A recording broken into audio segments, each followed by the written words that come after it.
सांगलीत धारदार हत्यार आणि खेळण्यातील पिस्तुलाच्या धाकाने अपहरण, मोबाईलद्वारे 98,000ची फसवणूक, 4 जणांना अटक. सांगलीतील मिरजेत राजीव मार्टिन देवासिया यांचे दुचाकीवरून अपहरण करून धारदार हत्यार आणि खेळण्यातील पिस्तुलाचा धाक दाखवत अपहरण, मारहाण केल्याचा प्रकार उघडकीस आला आहे. 5 जणांनी राजीव यांच्या मोबाईलमध्ये जबरदस्तीने ॲप इन्स्टॉल करून 98,000 रुपये ऑनलाईन लंपास केल्याची तक्रार आहे.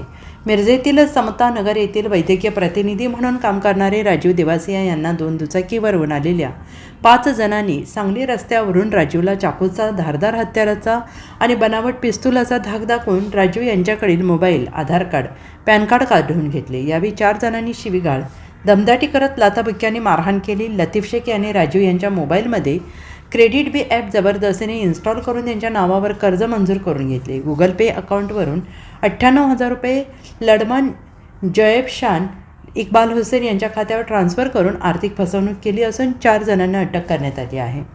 Bureau report, SPN Marathi, Sangli.